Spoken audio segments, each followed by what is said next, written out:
बोलो श्री कृष्ण कन्हैया लाल की जय। सतगुरु महाराज की जय। श्री प्राणनाथ प्यारे की जय। महारानी बाईजुराज की जय। तीनों पुरी धाम की जय। समस्त सुंदर साथ की जय। ऐसा खेल दिखाया मांग लिया है हम, अब कैसे अर्ज करूं कहोगे मांग्या तुम, कहोगे मांग्या तुम। ऐसा खेल दिखाया।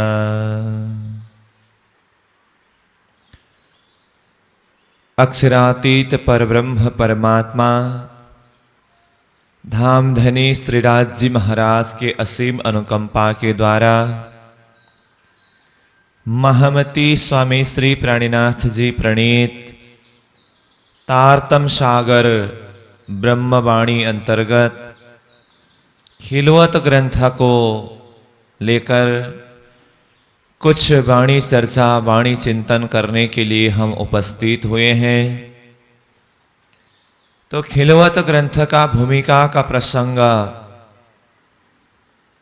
इसके ऊपर हम चिंतन करते आ रहे हैं कि यह खिलवत ग्रंथ कैसी परिस्थिति में, कैसे भाव में अक्षरातीत धामधनी के आवेश के द्वारा ही इंद्रावती आत्मा ने अपने अंतर हृदय के भाव को इस खिलवत वाणी के माध्यम से प्रकट किया, व्यक्त किया।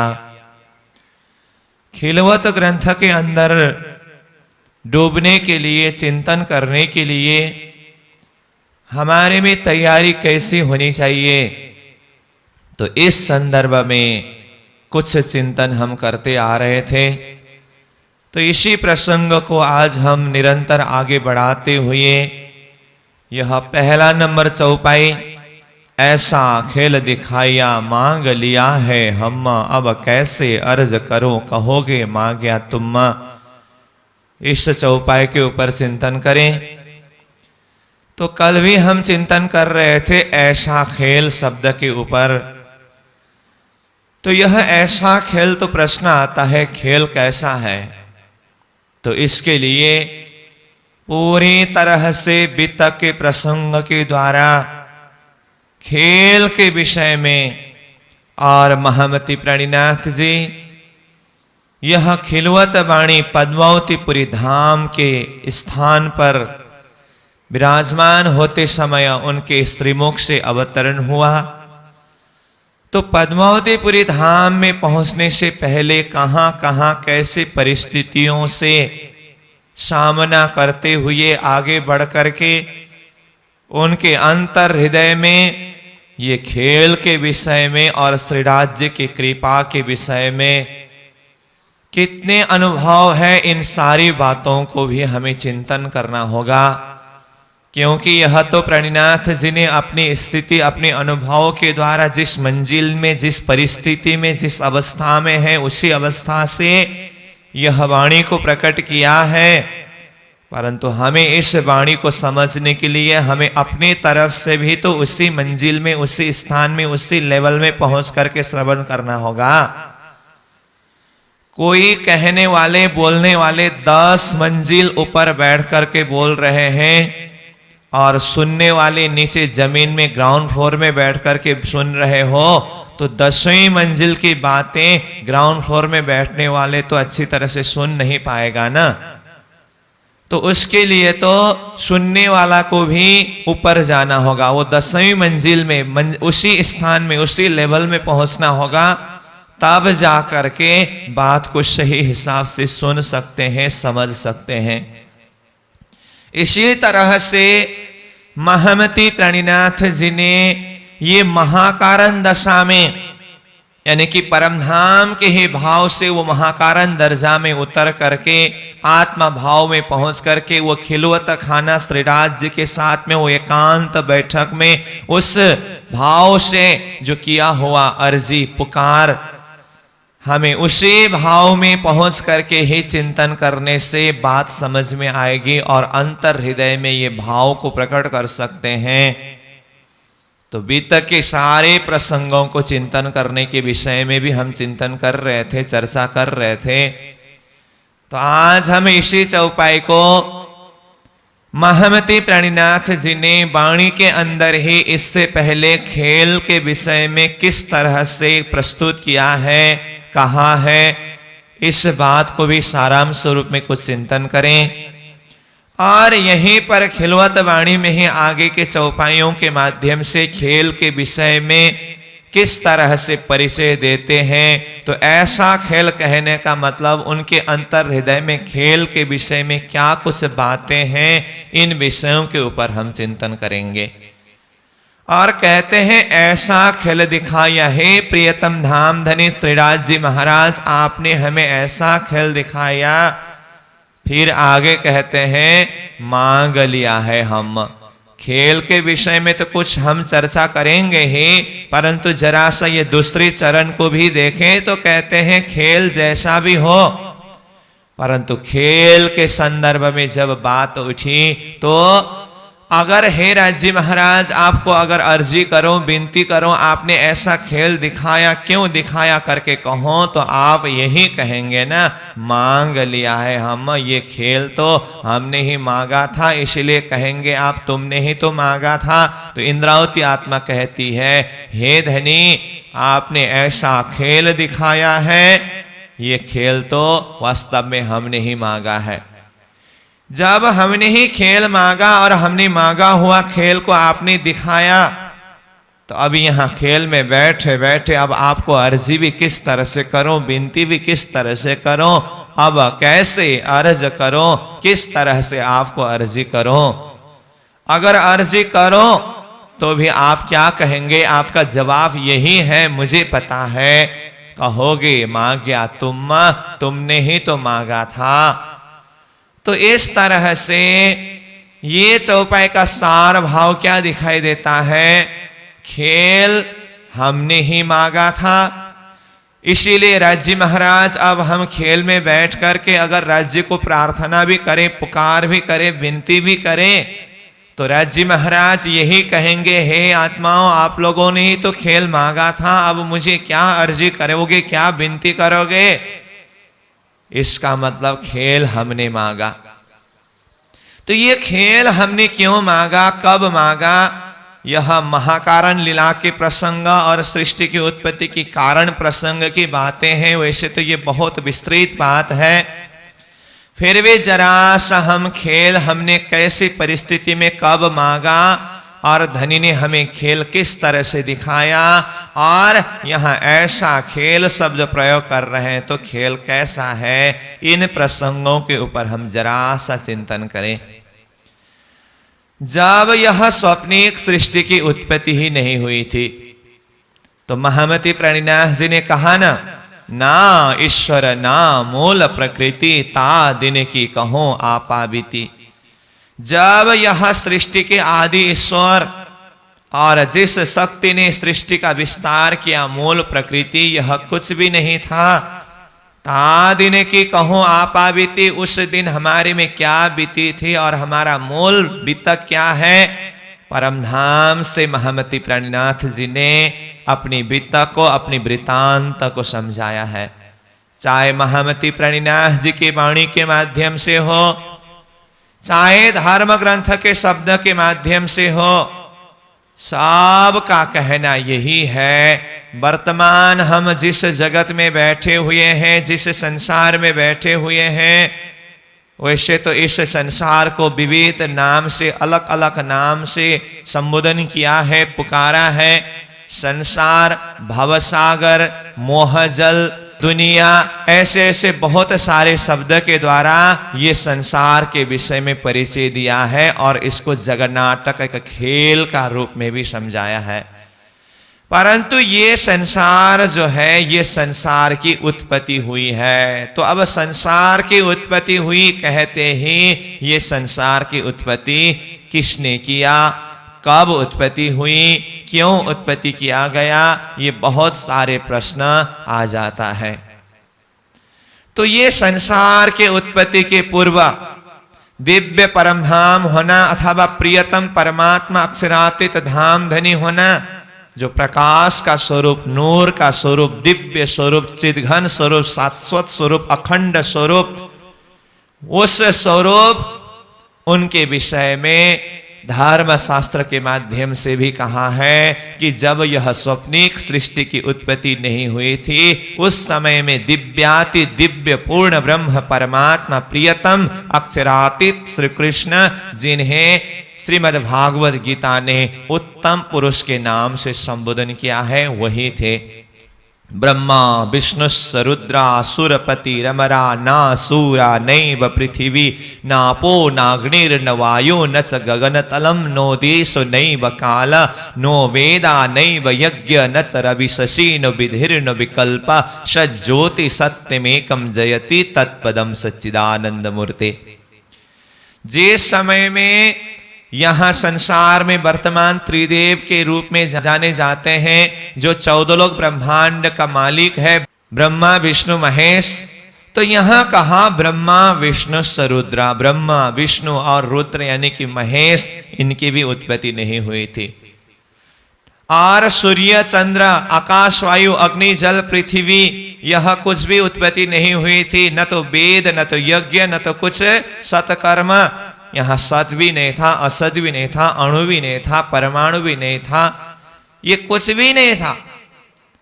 तो उस समय में सिर्फ सज्ज्योति सत्यमेकम जयति तत्पदम सच्चिदानंद मूर्ति, सच्चिदानंद घन दिव्य स्वरूप, चैतन्य स्वरूप, शाश्वत स्वरूप पूर्ण ब्रह्म परमात्मा अपने दिव्य धाम परम धाम में विद्यमान थे। तो परमात्मा जिस धाम में रहते हैं उस धाम को परम धाम कहा।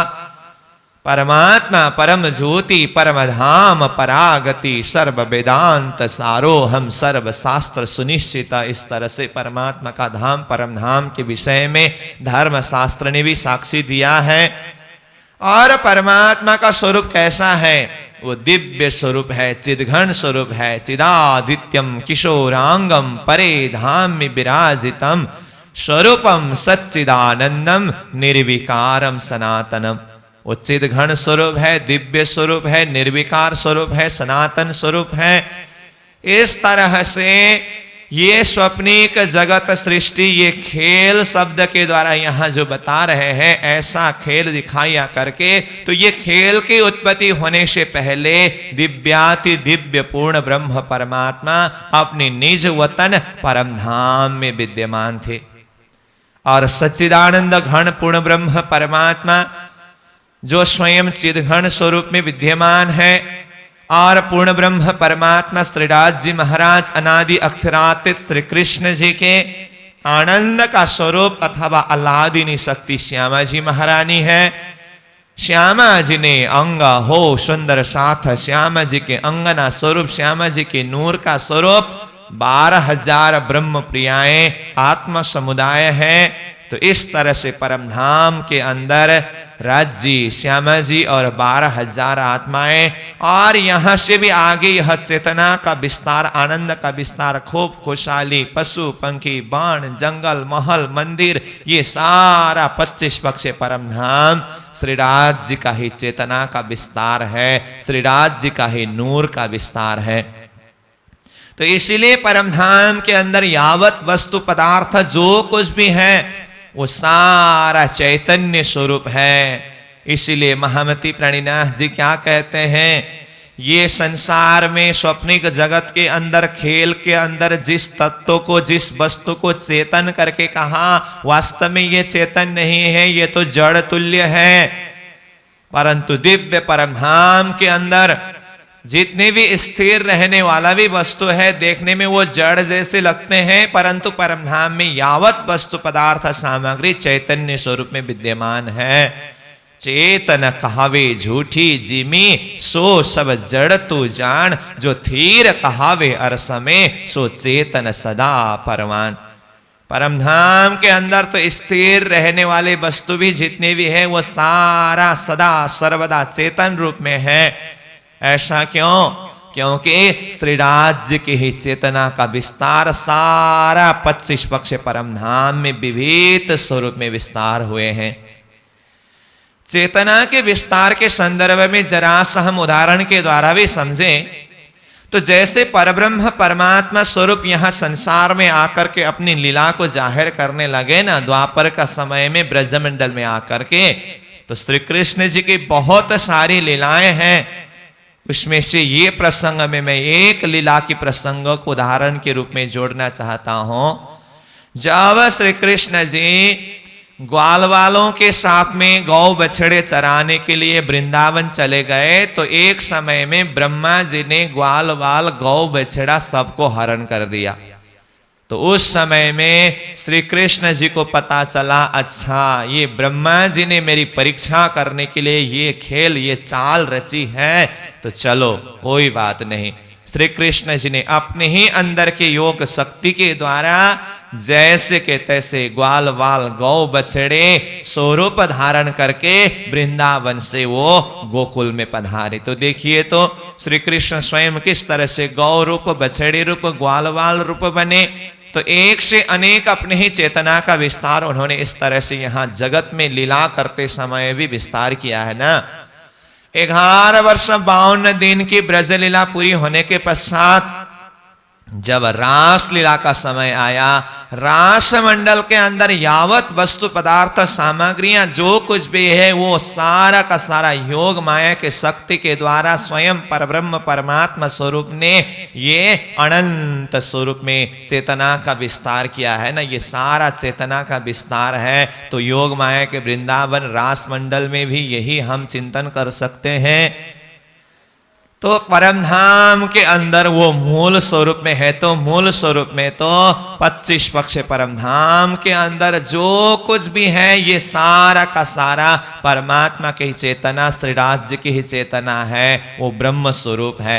इसीलिए परमधाम के अंदर चाहे रंगमहल ही कहे, चाहे जमुना जी कहे, चाहे माणिक पहाड़ कहे, चाहे पुखराज पर्वत कहे, चाहे 8 सागर 8 जिमी, चाहे परमधाम के अंदर पशु पंखी खूब खुशहालियां पेड़ पौधे जो कुछ भी कहें, देखने में वो अलग अलग रूप में दिखाई देते हैं, परंतु अंदर की चेतना सारा का सारा श्री राज्य की ही चेतना अनंत रूप में विस्तार हुआ है। वो अंदर की चेतना सब एक ही है। इसीलिए जैसे कि सर्वम खलविदम ब्रह्म शब्द यहाँ कई चिंतकों ने यह संसार के अंदर भी घटाया है ना, वो तो चिंतकों का अपनी अपनी चिंतन की बातें हैं, परंतु महामती प्रणिनाथ जी के चिंतन के हिसाब से यह सर्वम खलमिदम ब्रह्म सूत्र को अगर प्रयोग किया जाए वो ब्रह्मधाम में संभव है। क्योंकि ब्रह्मधाम के अंदर स्वयं श्री राज्य जी तो ब्रह्म स्वरूप में है ही, श्यामा जी भी उनके ही चेतना का, उनके ही आनंद का विस्तार है, इसीलिए वो भी ब्रह्म स्वरूप चेतना है। 12,000 आत्माएं भी वही ब्रह्म स्वरूप चेतनाएं हैं, और यावत वस्तु पदार्थ जो कुछ भी है वो ब्रह्म स्वरूप चेतनाएं हैं। तो इस तरह से परमधाम सारा चेतना का विस्तार है, आनंद का विस्तार है। ये दिव्याति दिव्य परमधाम अनंत अनंत समय से अखंड वर्तमान रूप में स्थित है, और परमधाम के अंदर परब्रह्म परमात्मा स्वरूप अपनी दिव्य लीला के माध्यम से सारी परमधाम के चैतन्य आत्माओं को आनंद प्रदान करते रहते हैं। और चिदघन स्वरूप परब्रह्म परमात्मा के जिस तरह से आनंद का स्वरूप श्यामा जी सहित 12,000 आत्मा समूह है, इसी तरह से चिदघन स्वरूप पूर्ण ब्रह्म परमात्मा का सत का स्वरूप है अक्षर ब्रह्म।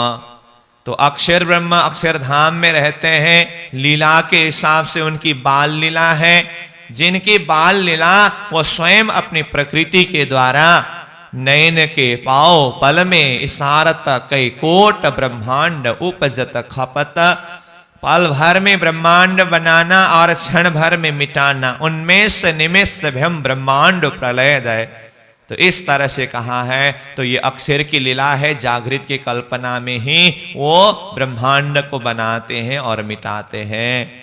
तो इस तरह से अक्षरधाम में अक्षर की अपनी ही लीला, परमधाम के अंदर अक्षरातीत का अपनी ही लीला। इस तरह से चलते चलते जब परम धाम में हम आत्माओं ने श्री राज्य के पातशाही और परम धाम के अंदर की वो अद्वैत प्रेम को हमने जान नहीं सका, तो श्री राज्य महाराज ने हम आत्माओं को खेल दिखाने की विचार उन्होंने अपने हृदय अंतस्करण के अंदर, हृदय के अंदर लिया कि मैं अपनी आत्माओं को खेल दिखाऊंगा। तो खेल दिखाने का कारण क्या है? परम धाम के अंदर का ये वाहिदत कैसक प्रेम को समझाने के लिए और हक की पातशाही यानी कि राज्य की पातशाही को समझाने के लिए। तो इसी संदर्भ में प्राणीनाथ जी कहते हैं, एक पातशाही अरस की दूजा वाहिदत का इसक, सो दिखलाने रूहों को पहले दिल में लिया हक।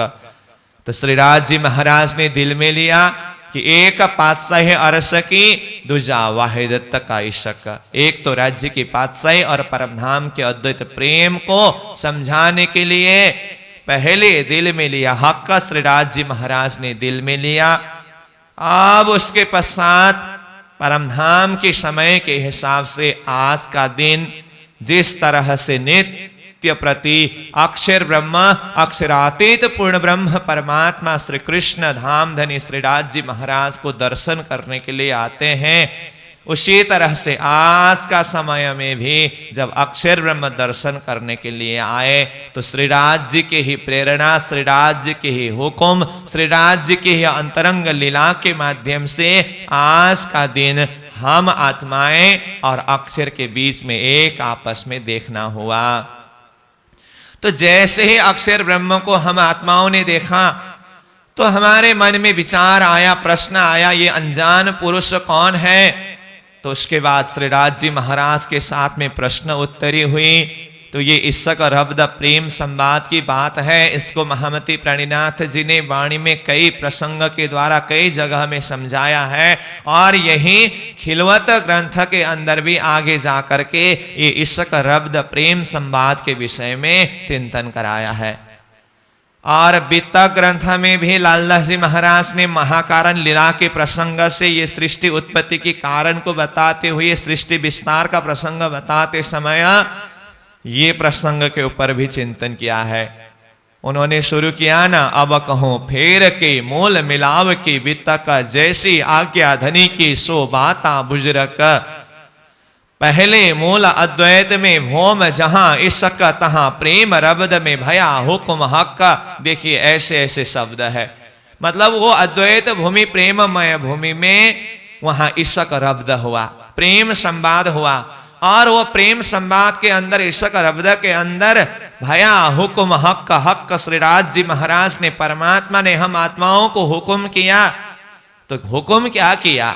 तो हम आत्माओं ने खेल देखने के लिए मांग किया और हमारी मांग और खेल देखने की हमारी ये जिद्द को देखते हुए अंततः गत्वा श्री राज्य महाराज ने हमें खेल देखने के लिए हुक्म किया। तो महामती प्राणीनाथ जी ने वाणी के अंदर भी इस विषय में विस्तृत रूप से चर्चा किया है, परंतु मैं इसको यहाँ सार रूप में ही प्रस्तुत कर रहा हूं। तो यहाँ प्राणीनाथ जी ने कहा ना, ऐसा खेल दिखाया मांग लिया है हम, अब कैसे अर्ज करूं, कहोगे मांगा तुम। इसका मतलब खेल किसने मांगा? मांग लिया है हमने ही खेल मांगा। और राज्य को अगर अर्जी भी करो तो राज्य यही कहेंगे, कहोगे मांगा तुमने ही खेल मांगा था। तो इस भाव को समझने के लिए खेल हमने कब मांगा और राज्य महाराज कैसे कहेंगे कि तुमने ही खेल मांगा था, तो इस भाव को जरा सा जोड़ने के लिए मैंने ये महाकारण प्रसंग और खेल उत्पत्ति, सृष्टि उत्पत्ति के कारण को यहाँ सारांश रूप में ही जोड़ रहा हूं। तो खेल हमने मांगा तो परमधाम के समय के हिसाब से आज के दिन ही खेल मांगा। जैसे अक्षर ब्रह्म को हमने देखा, अक्षर के विषय में जानने के लिए हमने श्री राज्य के साथ में विविध प्रश्न किया। श्री राज्य महाराज ने कहा कि इस अनजान पुरुष के विषय में जानने की इच्छा न रखो, चित्त वृत्ति से, मन मस्तिष्क से इस बात को हटाओ, अलग करो। इस विषय में जानने समझने से कोई फायदा नहीं है, नुकसान ही नुकसान है। फिर भी अगर तुम लोग इस पुरुष के विषय में जानने की विचार करते हो तो मैं कहता हूं ये मेरा ही सत अंश अक्षर ब्रह्म है, जो अक्षर धाम में रह करके अनंत ब्रह्मांड खेल बनाने और मिटाने की लीला करते हैं। जब इस तरह से अक्षर के विषय में जरा सा परिचय दिया, खेल चीज क्या होता है, तो वो खेल हमें दिखाइए। तो श्रीराज जी महाराज ने कहा, हे आत्माओं, आप लोगों की बुद्धि क्यों इस तरह से भ्रमित होती जा रही है? ये खेल कोई देखने का चीज नहीं है, ये तो असत जड़ दुखमय जगन्नाटक फरेब का झूठा संसार है, जहां पर जन्म और मृत्यु का चक्र चलता रहता है। इस तरह से खेल के विषय में श्रीराज जी महाराज समझाने लगे और सखियों को रोकने लगे। इसीलिए खेल देखने लायक नहीं है। खेल देखने के विषय की बात को अपने दिल दिमाग से चित्त वृत्ति से अलग करो। तो और सखियों के दिल में तो तब तो ये तो और देखने योग्य बात है, हम तो देख करके ही रहेंगे धनी, हमें खेल दिखाइए। इस तरह से बहुत सारी प्रेम संवाद की बात है, ये तो लंबी बात है, परंतु हम यहाँ सार रूप में चर्चा कर रहे हैं। तो राजी महाराज बार बार मना कर रहे हैं, हम आत्माएं बार बार जिद करते जा रहे हैं, परंतु इसके अंदर भी अगर राज्य के हृदय के अंदर प्रवेश करके देखें, हम आत्माओं में खेल देखने के लिए मांग करने की वो क्षमता ही कहां से आया। हम आत्माएं खेल मांग रहे हैं, परंतु खेल मांगने की प्रेरणा किसने दी?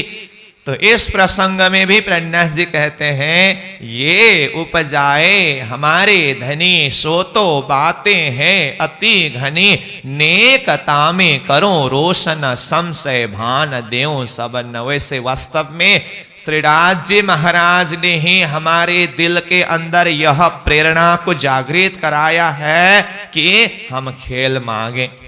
तो हमारे हृदय के अंदर खेल मांगने का विचार श्रीराज जी महाराज ने क्यों प्रकट कराया? क्योंकि परमधाम के अंदर बैठे बैठे हम आत्माओं ने श्रीराज की पातशाही और परमधाम की इज्जत को समझ नहीं सका।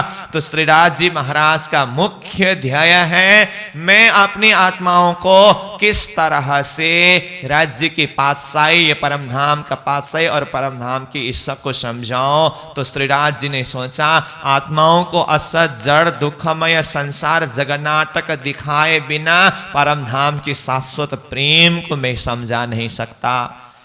जुदागी को दिखाए बिना संयोग का सुख को नहीं समझा सकता। मोह को दिखाए बिना परमधाम की प्रेम को अच्छी तरह से समझा नहीं सकता। इसीलिए ये परमधाम के शाश्वत प्रेम को, अखंड वैभव को समझाने के लिए इन आत्माओं को असत जड़ दुखमय खेल दिखाना ही होगा, संसार में भेजना ही होगा।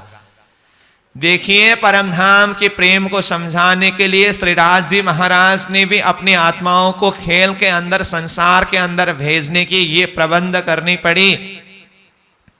तो परमधाम के अंदर ही रह करके भी तो समझा सकते थे, परंतु यह संभव नहीं हुआ।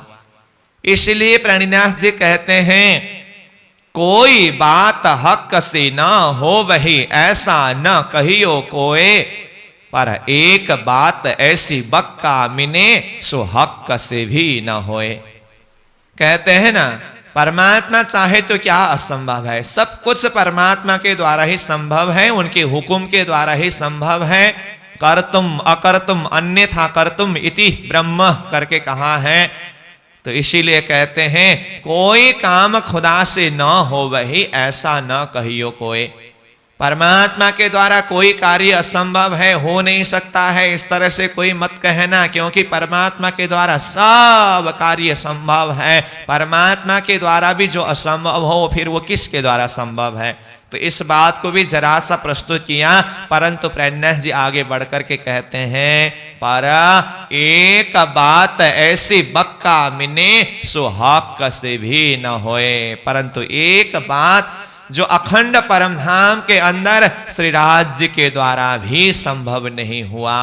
तो अब हम विचार करें, अखंड परमधाम के अंदर जो कार्य श्रीराज जी के द्वारा भी संभव नहीं हुआ, जो बात श्रीराज जी के द्वारा भी संभव नहीं हुई, ये कैसी बात है? तो ये तो वही बात है जो परम धाम के अंदर ही रख करके, अखंड भूमि के अंदर ही रख करके आत्माओं को जुदागी का अनुभव कराना, ये राज्य के द्वारा भी संभव नहीं हुआ।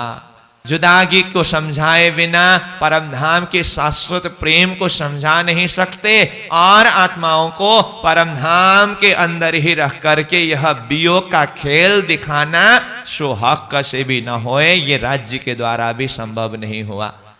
तो देखिए, परम धाम का प्रेम समझाने के लिए आत्माओं को वियोग का खेल दिखाना है, परम धाम के अंदर ही रह करके वियोग का अनुभव करा नहीं सकते, तो आवराज जी महाराज क्या करते? इसीलिए श्रीराज जी महाराज को भी ये मजबूर हुआ कि वियोग का अनुभव कराए बिना परम धाम की प्रेम को समझा नहीं सकता, और परम धाम के अंदर ही रह करके आत्माओं को वियोग का अनुभव भी नहीं करा सकता। तो अंतिम में एक ही उपाय रहा, आत्माओं को असत जड़ दुखमय खेल में भेजना ही होगा, परम धाम से अलग करना ही होगा। इसीलिए श्रीराज जी महाराज ने अपनी आत्माओं के अंदर ऐसी एक प्रेरणा को जागृत कराया, जिसके माध्यम से स्वयं आत्माएं खेल देखने की मांग करे और खेल में जाकर के वियोग का अनुभव करे, फिर परम धाम के शाश्वत प्रेम को समझ सके।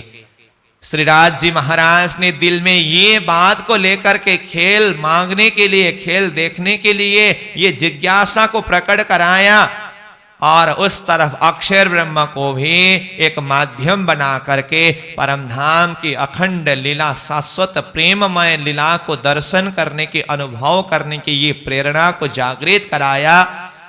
अब खेल उपज के कहो कारण, ये दो इच्छा भई उत्पन्न, बिना कारण कार्य न होए, सो कहो या के कारण दोए। प्रणिनाथ जी कहते हैं बिना कारण कोई भी कार्य संभव नहीं है, तो ये सृष्टि उत्पत्ति भी कुछ कारण से हुई है।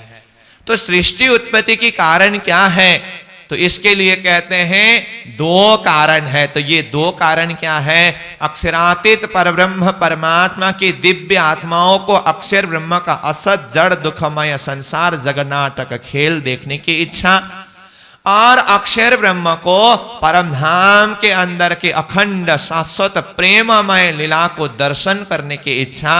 यही दो इच्छा के कारण यह सृष्टि की उत्पत्ति हुई है। तो हम आत्माएं एक तरफ श्रीराज जी के साथ में प्रेम संवाद इसक रब्द करके खेल मांग रहे हैं, तो श्रीराज जी महाराज ने वैसे अंदर से प्रेरणा जागृत कराते हुए भी आत्माओं के ऊपर हंसी करानी है ना।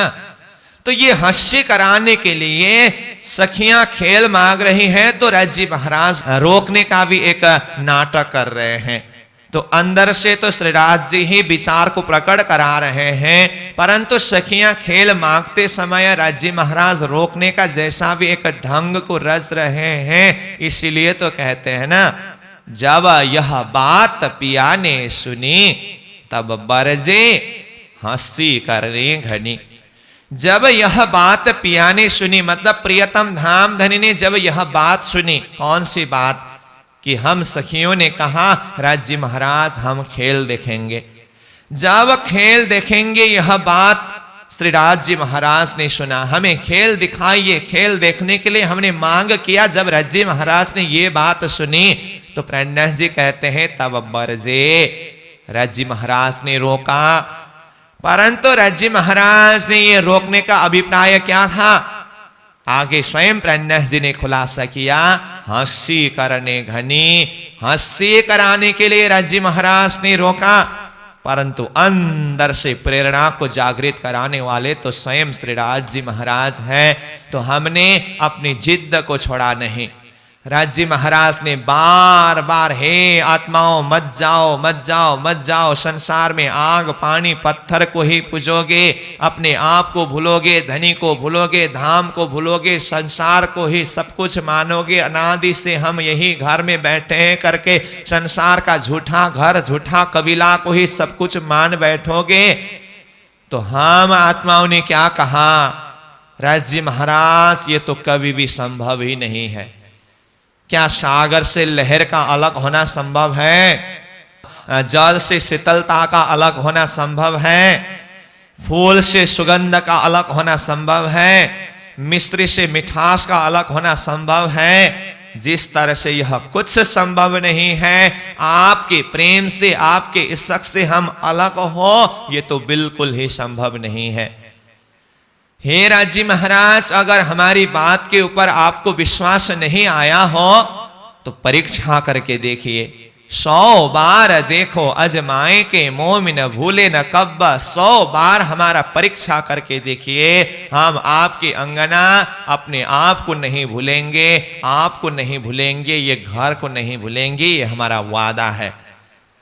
जब आत्माएं इस तरह से कहने लगे तो राज्य महाराज जानते हैं कि स्थिति क्या होने वाली है, फिर भी इन लोगों को अभी समझ नहीं है। तो राज्य महाराज ने यहां तक भी कहा, हे आत्माओं, अभी आप लोग यहां परमधाम में होकर के इस बुद्धि के द्वारा जिस बल के साथ में, जिस हिम्मत के साथ में बात कर रहे हो ना, खेल के अंदर जाने के बाद ये शुद्ध बुद्धि नहीं रहेगी, आप लोग सब भूल जाओगे। परंतु भूलने पर भी मैं स्वयं हादी बनकर के, सदगुरु बनकर के आप लोगों को जगाने के लिए संसार खेल के बीच में आऊंगा, और यहां अखंड ज्ञान, तारतम ज्ञान के प्रकाश के द्वारा मैं आप लोगों को समझाऊंगा, जगाऊंगा। और जब आप लोग मानने के लिए तैयार नहीं होंगे तो मैं रो रो करके भी इस बात को समझाऊंगा। मेरी रुदन को देखते हुए कुछ समय के लिए तो आप लोग भी रो रो करके मेरी बातों को सुनोगे, परंतु माया इतनी बलशाली है कि कुछ ही समय के बाद में वो सारा अंदर का भाव निकल जाएगा, होश में नहीं आ पाओगे, फिर माया का ही पुजारी बने रहोगे। तो राज्य महाराज ने जिस भाव से हम आत्माओं को परमधाम के अंदर ही समझाया, इसी भाव को प्राणीनाथ जी वाणी के माध्यम से जाहिर करके कहते हैं, श्रीराज जी ने हम आत्माओं को किस तरह से समझाया। हादी मीठे सुकन हक के कहेगा तुम्हें रोए रोए, तुम भी सुन सुन रोए से, पर होश में न आवे कोए।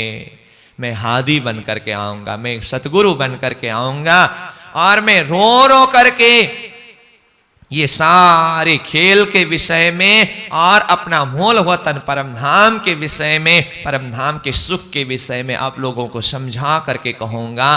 तुम भी सुन सुन रोए सी, मेरी बात को सुन करके कुछ समय तो तुम लोग भी रोगे, पर होश में ना आवे कोई, परंतु होश में आने वाले नहीं है। इस तरह से श्रीराज जी महाराज ने समझाया। फिर भी हम आत्माओं ने जिद नहीं छोड़ा, हम खेल मांगते रहे। राज्य महाराज को उल्टा हम क्या कहने लगे पता है? राज्य महाराज ने जब खेल के विषय में कहा ना, भुलनमय है, विस्मृतिमय है, फरेब का है, शुद्धि बुद्धि नहीं रहेगा, इस तरह से कहा, तो हम आत्माएं राज्य महाराज को कहने लगे, हे राज्य महाराज, आपको हमने खेल मांगा है ना, आप हमें खेल दिखाइए। आप तो हमें डर दिखा रहे हैं, भय दिखा रहे हैं। हमें भय नहीं, डर नहीं, खेल दिखाइए, हम खेल देख करके ही रहेंगे।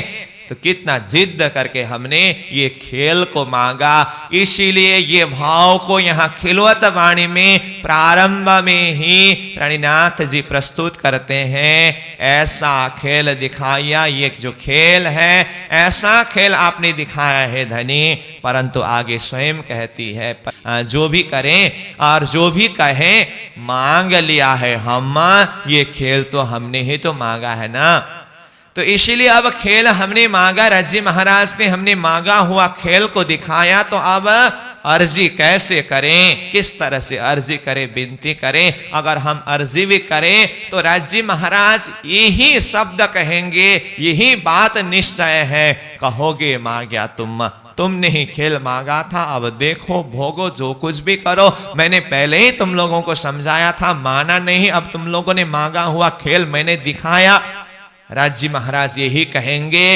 इसीलिए इंद्रावती आत्मा ऐसी परिस्थिति में खड़ी है, न तो राज्य महाराज को अर्जी कर सकती है, विनती कर सकती है, ना तो ये खेल हमने ही तो मांगा था, अब यही खेल का सुख भोगना है करके संसार में ही खेल का ही सुख भोग करके बैठ सकती है।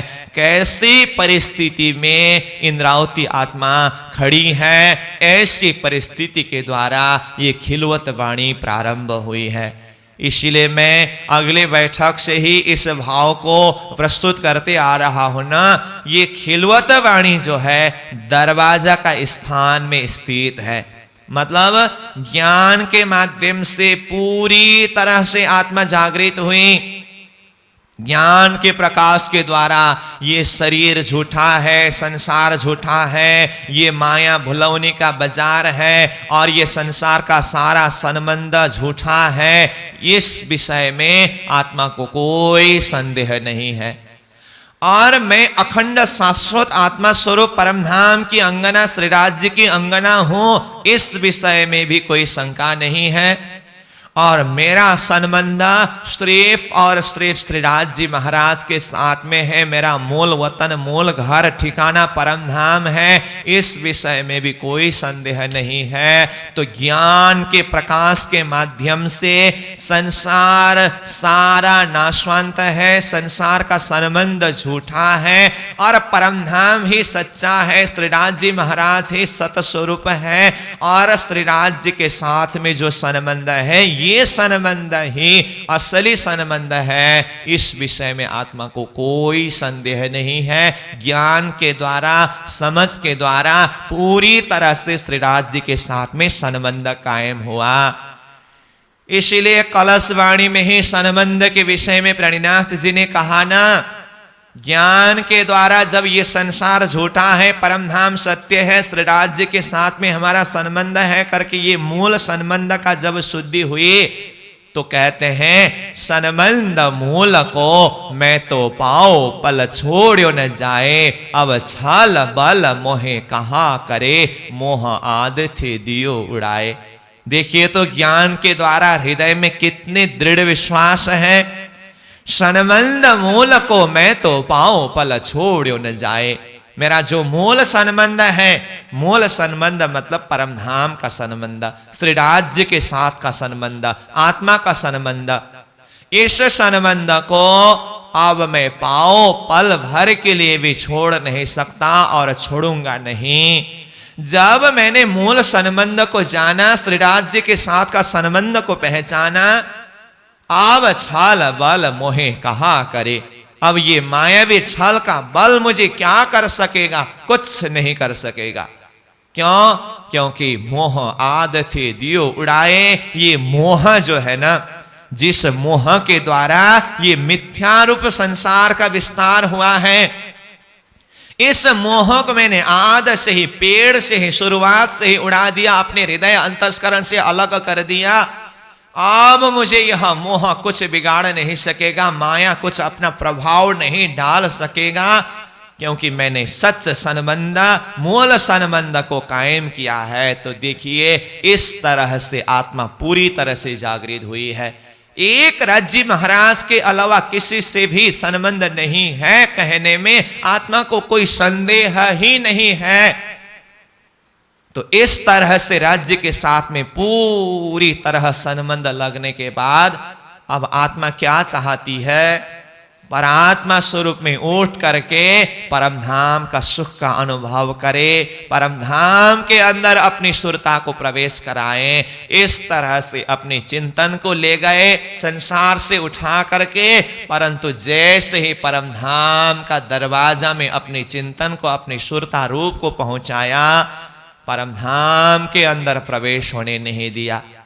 तो राज्य महाराज को अगर कहे, राज्य महाराज आपने हमें ऐसा खेल दिखाया, ये खेल से हमारी चित्त वृत्ति को पूरी तरह से हमने अलग कर चुका है, इसीलिए आपसे हम यही अर्जी करते हैं, ये फरेब का खेल रूपी पर्दा को हटाइए और हमें परात्मा स्वरूप में उठा करके परमधाम का शाश्वत सुख को प्रदान करिए, परमधाम का दरवाजा को खोल दीजिए। हम आपके धाम परमधाम के अंदर प्रवेश होना चाहते हैं करके अगर इस तरह से प्रार्थना करो तो प्रार्थना भी किस तरह से करो, अब कैसे अर्ज करो? अगर इस तरह से अर्जी भी करो तो क्या कहेंगे, कहोगे मांगा तुमने ही खेल मांगा था, खेल देखो। तो मैंने तो पहले ही मना किया था, तुम लोगों ने जिद करते रहे और खेल देखने के लिए मांग किया तो मैंने खेल दिखा दिया, अब क्यों अर्जी करते हो, तुमने ही खेल मांगा था। राज जी महाराज यही कहेंगे तो अब आगे क्या करें। इस तरह से ज्ञान के द्वारा, समझ के द्वारा पूरी तरह से चित्तवृत्ति संसार से ऊपर उठा है और परमधाम के अंदर, श्री राज्य के हृदय के अंदर प्रवेश नहीं कर पा रहे हैं, परात्मा स्वरूप में जागृत नहीं हो पा रहे हैं। ऐसी परिस्थिति, इसीलिए मैं बार बार बोल रहा हूं, ये दरवाजा की स्थिति है, संसार से बिल्कुल ऊपर उठा हुआ और परमधाम के अंदर डूबने के लिए अभी राज्य महाराज ने वो आज्ञा नहीं दी है। जबरदस्त राज्य से अर्जी करते रहे तो अपनी गलती की जो एहसास हो रहा है, गलती हमने ही किया है, भूल हमने ही की है, खेल हमने मांगा, इसलिए जबरदस्त राज्य से, राज्य ये फरेब का खेल मिटाइए, पर्दा हटाइए, उठाइए, परमधाम के अंदर प्रवेश कराइए करके कहना ये भी संभव नहीं है। तो ऐसी स्थिति में आत्मा का जो तड़प है, ये स्थिति कैसी होगी, जब हम इस स्थिति में खड़े होकर के चिंतन करें तब जाकर के ये खिलवत वाणी को जरा सा हम आत्मसात कर सकते हैं, समझ सकते हैं।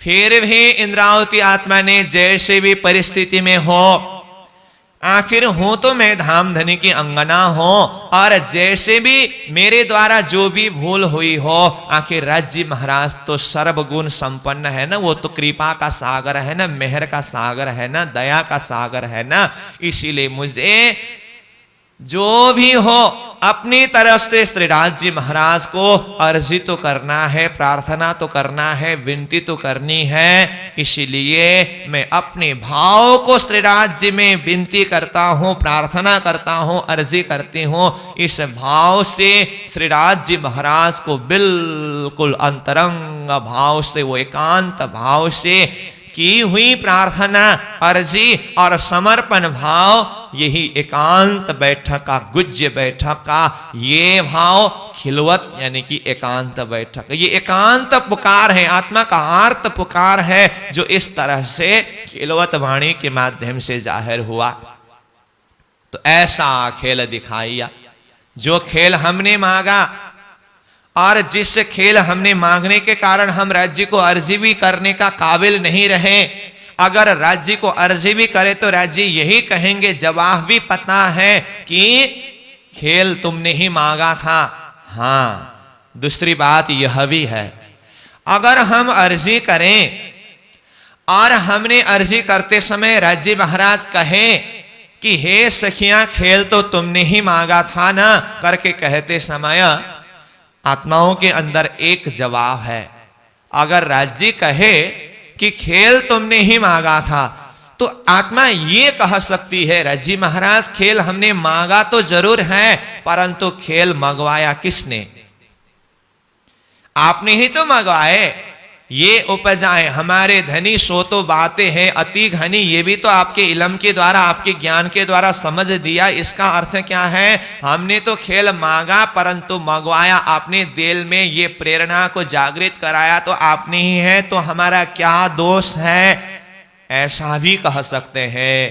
परंतु एक सुहागिन धर्म में, आशिकी धर्म में, पतिव्रता धर्म में इस तरह से राज्य को जवाब दें, खेल आपने ही मंगाया है करके दोष राज्य के सिर के ऊपर थोपड़े और स्वयं निर्दोष साबित होकर के बैठे, यह आत्मा धर्म नहीं है, ये सुहागिन धर्म नहीं है, ये पतिव्रता धर्म नहीं है। इसीलिए राज्य महाराज आपने ही तो खेल मंगाया था करके बोलना, ये भी शब्द उच्चारण करना संभव नहीं है। इसीलिए अब आत्मा बस तड़पना, बिलखना, इसके अलावा बाकी कुछ नहीं रहा। इसलिए ये भाव से कहते हैं, हे धनी आपने ऐसा खेल दिखाया। तो ऐसा खेल शब्द यहां प्रयोग कर रहे हैं, जिस खेल के चलते यहां आत्मा प्रार्थना भी नहीं कर पा रही है, विनती भी, अर्जी भी नहीं कर पा रही है। तो वास्तव में खेल कैसा है? तो खेल के संदर्भ में जब बात आती है तो यहाँ खेल, वैसे तो खेल का रूप तो अनेक है, खेल के विषय में हम वर्णन करने लगे तो खेल का तो विविध रूप है, परंतु इंद्रावती आत्मा के हृदय से खेल के विषय में चिंतन करें और यहाँ ऐसा खेल दिखाया करके, ऐसा शब्द प्रयोग करके खेल के विषय में बता रहे हैं। तो ऐसे तो चिंतन करते समय अपनी अपनी चिंतन के द्वारा अलग अलग भाव से इस खेल के विषय में समझ सकते हैं, परंतु इंद्रावती आत्मा के हृदय के अंदर यहाँ पर दो प्रकार की खेल का अनुभव है।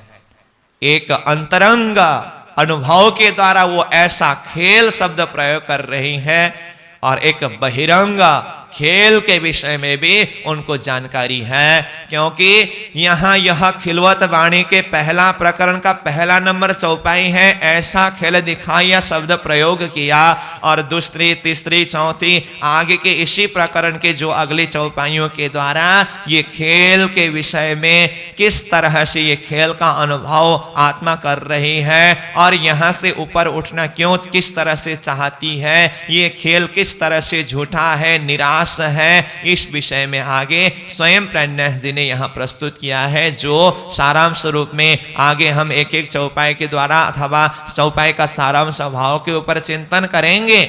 तो ये इंद्रावती आत्मा ने अंतरंग रूप में खेल का अनुभव की हुई बात को ये खिलवत वाणी के माध्यम से ही प्रस्तुत किया है, परंतु खेल कहने से इतना ही काफी नहीं है, अथवा खेल का रूप का वर्णन इतना ही नहीं है।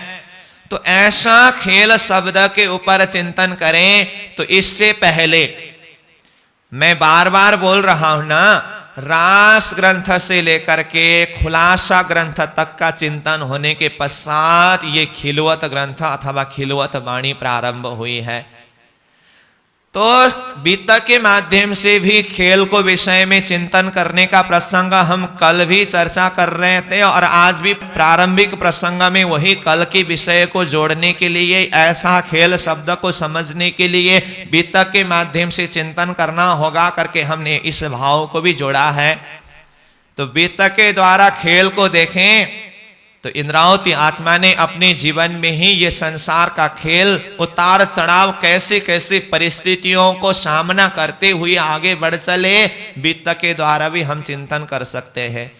जैसे सदगुरु महाराज के चरण शरण में आए, 13 साल तक सदगुरु महाराज के सानिध्य में रह करके साधना किया, फिर उसके पश्चात उनके हृदय में गोवर्धन भाई ठाकुर का धाम गमन का प्रसंग एक कारण बना, परंतु उनके अंतर हृदय में ये भाव प्रकट हुआ, मैं परमधाम से आई हूं तो मुझे परमधाम का दर्शन क्यों नहीं होता। मेरे अंदर अवगुण है, अवगुण को दूर करके मुझे परमधाम का दर्शन करना होगा। तो उन्होंने अपने अवगुण को दूर करने के लिए आत्म साधना में लगे। फिर परिस्थिति ऐसी हुई, सदगुरु महाराज को भी मुश्किल पड़ने लगा महाराज ठाकुर को किस तरह से सशरीर रूप में खड़ा करके रखे, क्योंकि आगे जा करके धर्म का प्रचार तो इंद्रावती के हाथ के द्वारा ही होनी है, जागन की कार्य। क्योंकि सदगुरु महाराज बार बार यही कहते हैं, मेरे पीछे महाराज इंद्रावती हाथ जागन।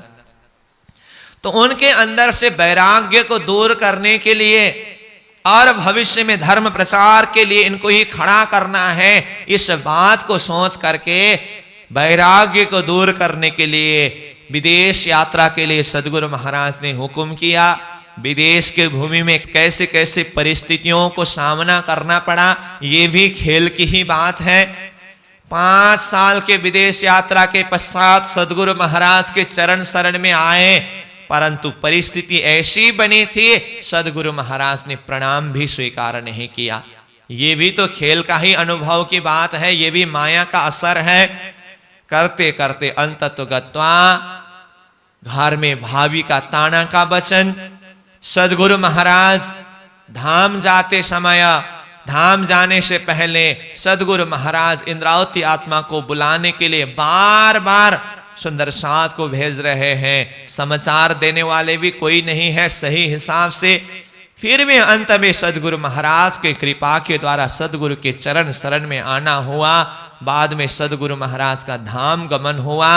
अब उसके बाद आगे सदगुरु महाराज के नाम पर एक बहुत बड़ा मेला आयोजन करनी है करके उन्होंने अपने ही मेहनत के द्वारा धन कमाने लगे। तो उस समय भी माया ने ऐसी परिस्थिति में पहुंचा दिया, उनको हफ्सा बंदी गृह में रहना पड़ा। ये भी माया का असर है।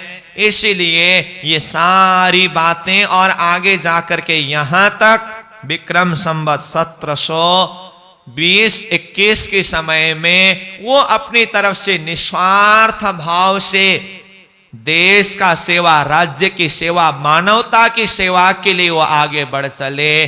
तो अंततोगत्वा उनको फांसी की सजाए तक की बात भी सुननी पड़ी, उस परिस्थिति तक भी पहुंचे। तो ये सारा ये खेल का प्रभाव है, माया का प्रभाव है ना। और ऐसे वितक की कितनी सारी घटनाएं हैं, वो एक एक प्रसंग तो यहाँ पर अभी चर्चा करना फिर लंबी बात होगी, वो संभव नहीं है। इसीलिए मैंने सार रूप में इतना ही कहा, वितक की हर एक घटना इंद्रावती आत्मा ने ये खेल का अनुभव किस तरह से किया, उसके लिए हमें चिंतन करनी होगी। और यही खेल के अनुभव के द्वारा अब वाणी के द्वारा ऐसा खेल दिखाया करके यहाँ खिलवत वाणी में आकर के प्रस्तुत किया। तो वाणी के माध्यम से खेल के विषय में कहाँ कहाँ क्या क्या प्रसंग है, इस विषय में हम चिंतन करें। तो सर्वप्रथम तो रास ग्रंथ में मोहजल का प्रकरण है ना।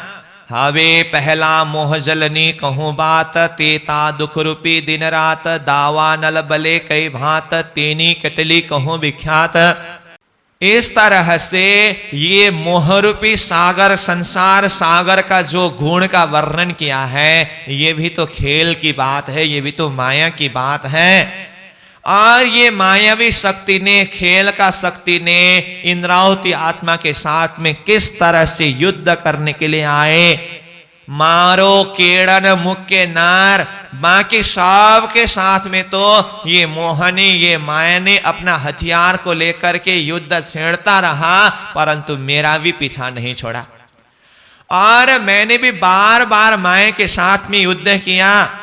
कई बार तो मैंने माया के साथ में जीत लिया। अंततोगत्वा माया ने भी मुझे अपने श्रृंगार से मुझे श्रृंगारित कराया। मुझे भी माया के सामने में हाथ खड़ा करना पड़ा, परंतु धाम धनी की कृपा के द्वारा, धाम धनी की मेहर के द्वारा मैंने माया के साथ में विजय प्राप्त किया।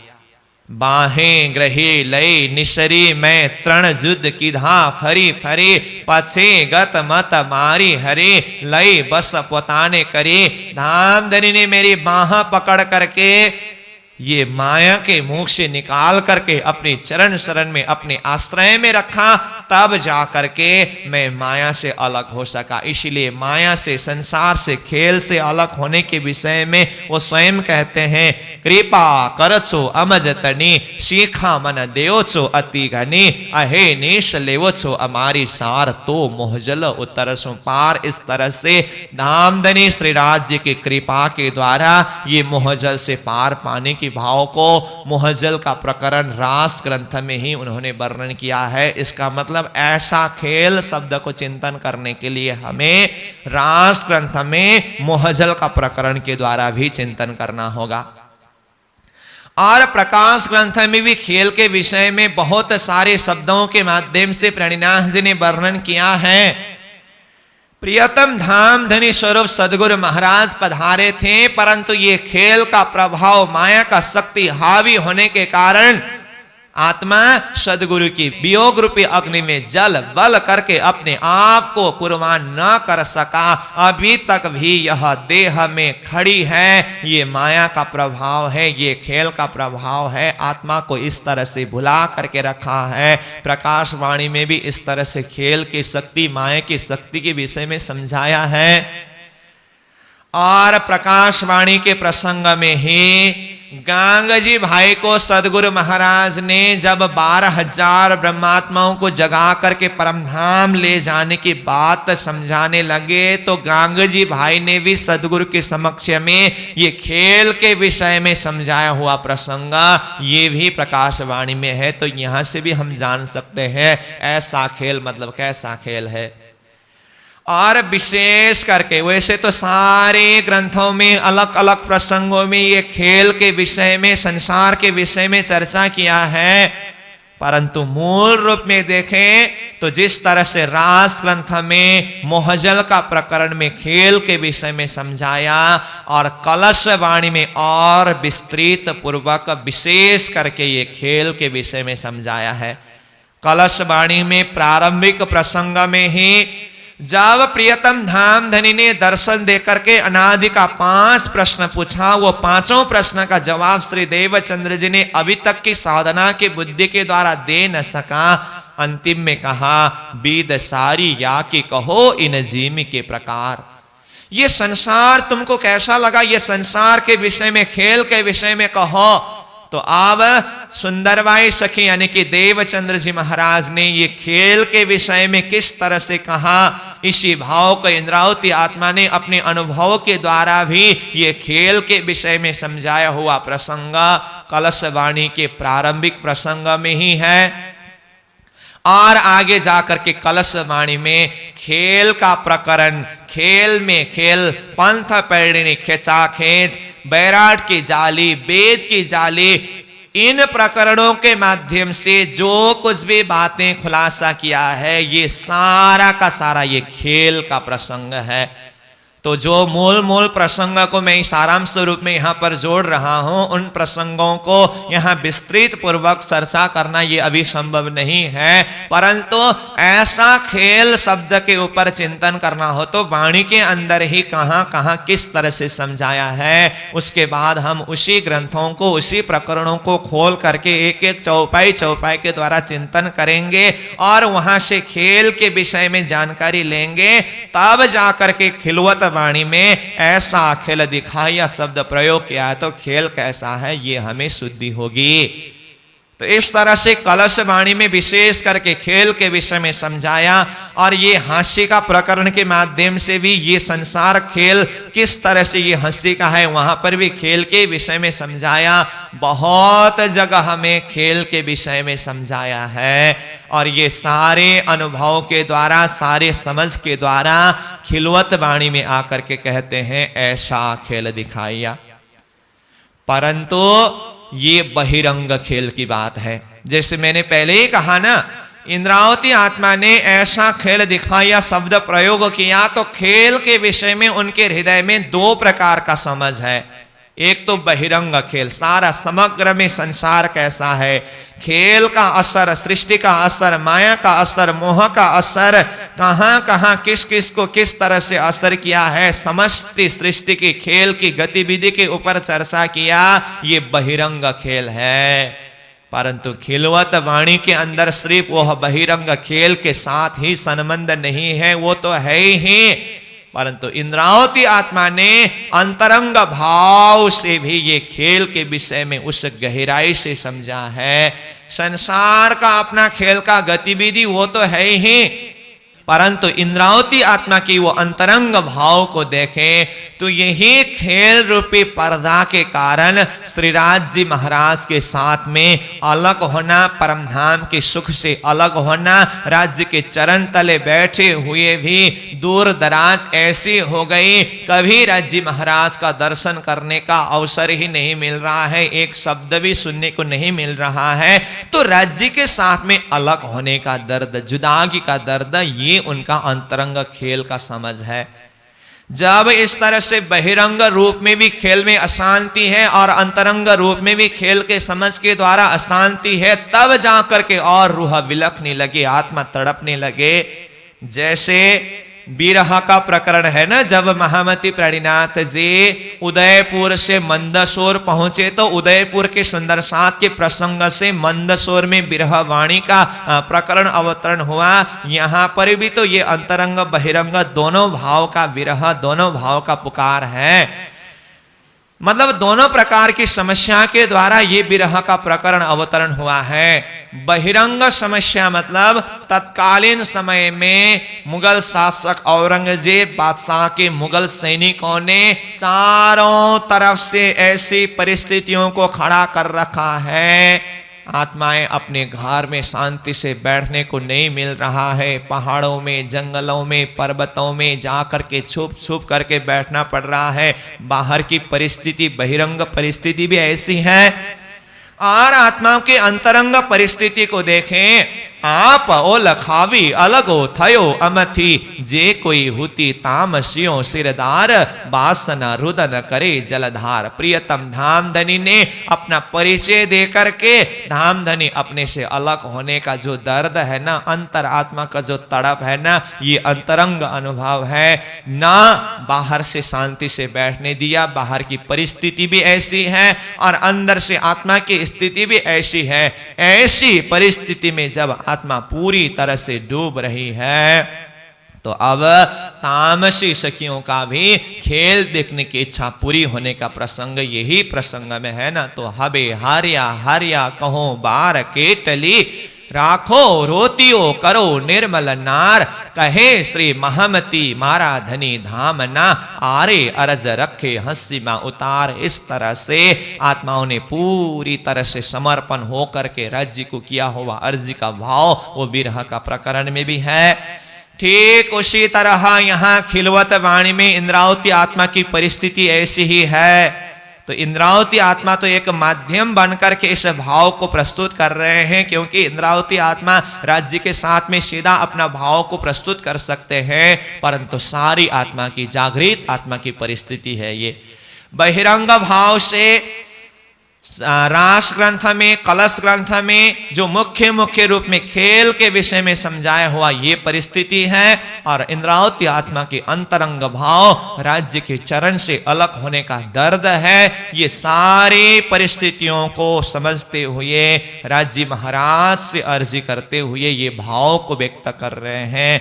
ऐसा खेल दिखाया, ऐसा खेल आपने दिखाया है धनी, परंतु खेल तो हमने ही मांगा है, मांग लिया है हम, अब कैसे अर्ज करो, कहोगे मांग्या तुम। अर्जी किस तरह से करो, विनती किस तरह से करो, आप कहेंगे आपने ही खेल मांगा था। इस तरह से ये भाव को प्रस्तुत किया। तो प्यारे सुंदर साहस जी, आज का हमारा वाणी चर्चा का समय पूरा हुआ। आज भी हम यह पहला चौपाई के ऊपर ही कुछ चिंतन करने का प्रयास कर रहे थे। तो आज के प्रसंग को हम यही विश्राम देंगे। फिर अगले बैठक में जो अंतरंग अनुभव की बात जो आज हमने चर्चा किया, यहाँ इंद्रावती आत्मा को एक बहिरंग खेल का समस्या है और अंतरंग रूप में राज्य के चरण से अलग होने का, और ये खेल रूपी पर्दा के कारण वो अंदर की जो सुख अनुभव न कर पाने के कारण इंद्रावती के अंदर क्या बीती हुई है, इस प्रसंग के ऊपर और हम अगले बैठक में अगले चौपाइयों के सहारे चिंतन करेंगे। इन्हीं शब्दों के साथ चौपाई को दोहराते हुए वाणी चर्चा को विश्राम देंगे। बोलो श्री प्राणनाथ प्यारे की। ऐसा खेल दिखाया, ऐसा खेल दिखाया, मांग लिया है हम, मांग लिया है हम, अब कैसे अर्ज करूं, अब कैसे अर्ज करूं, कहोगे मांग्या तुम, कहोगे मांग्या तुम, कहोगे मांग्या तुम, कहोगे मांग्या तुम। बोलो श्री सद्गुरु महाराज की जय, श्री प्राणनाथ प्यारे की जय। प्रणाम।